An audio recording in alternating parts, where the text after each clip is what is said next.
ছাত্র জনতার গণঅভ্যুত্থানে ক্ষমতা হারিয়ে দেশ ছেড়ে পালিয়েছেন শেখ হাসিনা। গণহত্যা, গুম-খুন সহ নানা অভিযোগ তার মাথার উপর। এসব অভিযোগে তার সাজাও নিশ্চিত, এমনকি তিনি সর্বোচ্চ সাজাও পেতে পারেন। সব মিলিয়ে হাসিনার বাংলাদেশের রাজনীতিতে ফেরা একবারেই অসম্ভব বলেই মনে করছেন ভারতের অনেক রাজনৈতিক বিশ্লেষক। এত কিছুর পরেও হাসিনা বাংলাদেশের স্বস্তি ও শান্তি কোনোটাই মানতে পারছেন না।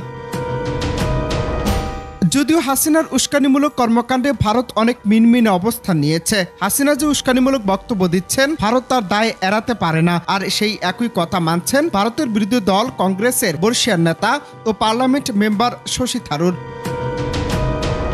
এখন পর্যন্ত শুধু ভারতীয়রা নয়, এবার হাসিনার বিরুদ্ধে মুখ খুলতে শুরু করেছে ভারতের বর্ষীয়ান নেতারাও। অনেকে তো বলছেন এবার ভারত থেকে বিতাড়িত হতে যাচ্ছেন মাফিয়া শেখ হাসিনা।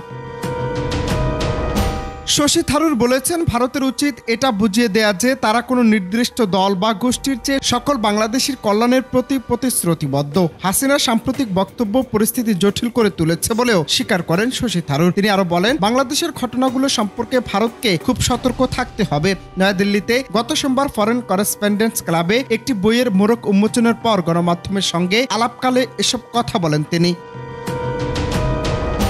এ সময় শশী থারুর বাংলাদেশ ইস্যুকে স্পর্শকাতর উল্লেখ করে সতর্ক করে দিয়ে বলেন, প্রতিবেশী দেশটিতে যদি শত্রুভাবাপন্ন সরকার ক্ষমতায় আসে তবে ভারত ঝুঁকিতে পড়তে পারে। একটি নির্দিষ্ট দেশকে শাসন করবে, আপনি তা ঠিক করতে পারেন না। আপনাকে তাদের সঙ্গে কাজ করতে শিখতে হবে এবং এটাই আমাদের করা উচিত এবং সেটাই করতে হবে।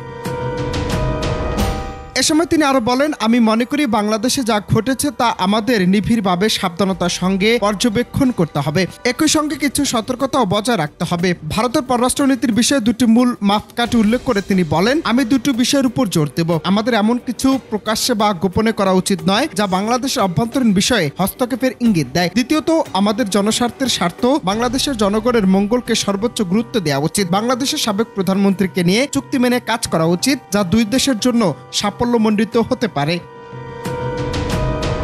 অনন্ত হাসান মাসুদ, বাংলা টিভি।